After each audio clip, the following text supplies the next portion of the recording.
Hello everybody and welcome back to Screen Stars. I'm here today to bring you my review for Season 2 of the Netflix show Afterlife. Now, I don't really know where to start with this show. I think it's best to really describe what I think, or how important I think the first season of Afterlife was. I'm not a Ricky Gervais super fan or anything like that. I'm not a huge fan of The Office or Extras. I don't mind Derek, and I like some of the other stuff Ricky Gervais has done.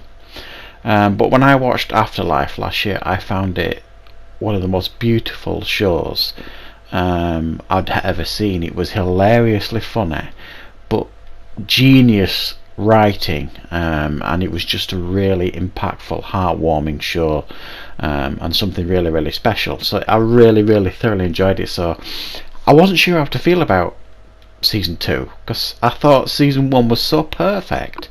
I didn't know where else to go with it. However, we have got season 2, and once again Ricky Gervais has given us this character Tony, and it follows on from the first season. He's trying to be better now. He's trying to be a better person. He's not constantly feeling suicidal, and he's not being as outwardly grumpy as he was in the first season. He is clearly a slightly changed character with a slightly different outlook on life, but as he describes beautifully more than once in the show, and especially there's a great scene with him on the park bench, where he describes it's kind of putting on an act, and inside he's still, he's dying inside still, sort of thing. It was a brilliant season 2. I thoroughly enjoyed it. I won't go as far as to say I enjoyed it as much as the first one, but there's not much in it, I'll be honest. I just think Ricky Gervais has created an absolutely fantastic show here. He's a genius. I think he's at that maturity now where he can write really meaningful things, but for it still to be hilarious. And I mean, don't get me wrong, this show is still hilarious. It is absolutely laugh out loud funny more than a few times. Every episode has really strong funny points, but there's also some of the episodes that are so hard hitting and emotional, I promise you're gonna cry. It's really gutting, some of the subject matters that Ricky Gervais bravely chooses to touch on in this season 1 and season 2.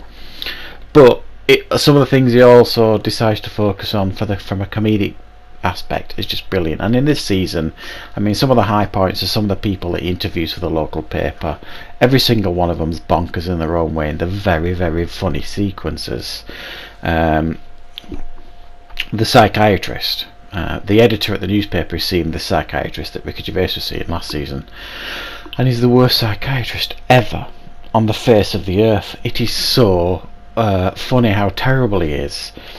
Some of the standout moments in this season is Ricky Gervais going to a meditation class and completely loses it there because of the guy teaching the class. There's an amateur dramatics class that they go and investigate for the paper, and they're putting on this big show, and that's quite a big part of this season.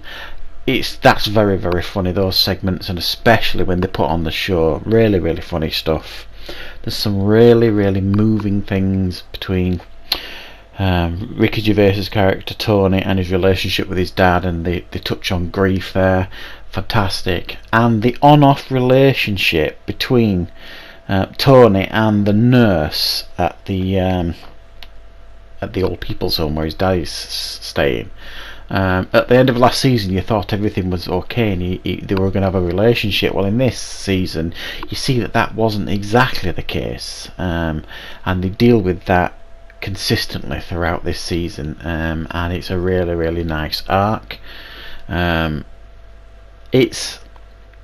I think this show, more than anything I've ever seen Ricky Gervais in, I think it completely reaffirms what a great actor he is. I mean, the range he shows in these episodes, he's able to obviously hit the comedy heights, but his emotional range and the subject matter that he writes about here and his performance in all these episodes, and especially the quieter moments, the emotional moments, I don't think he gets enough respect for his acting, Ricky Gervais. Everybody, is rightfully saying what a great writer he is, what great shows he's created, and he has created great comedy shows over the years, but I don't think he'll ever create anything better than this show, Afterlife.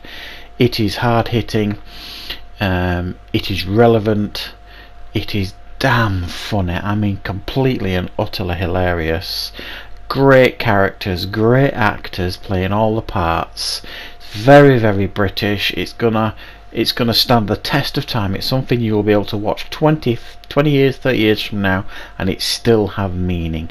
The subject matter and the tone, it's still gonna have meaning all these years from now. So from my perspective, I think this is a really, really successful follow-up. I'm giving it a 9 out of 10. I really, really debated with that score. I was close to giving it a 10 out of 10 again, like I did the first season, I believe, but I just wanted to acknowledge in my own way that I do think it's not just as important as the first season, not just as impactful, but it's a damn fine follow-up, and I do want to see more now. This season has left it open for more, which I think is great, and I'm ready to see more. I'm ready to see Tony recover further, and for his and everybody else's life to grow as this season grows. So yeah, definitely check out Afterlife Season 2. It's well worth it. I'm certainly glad I did. So that's my review for Afterlife Season 2, available now to watch on Netflix. Binge watch it. I've just binge watched it today. So I hope you enjoy this review. Thank you very much for watching. I'll see you next time for more reviews on Screen Stars.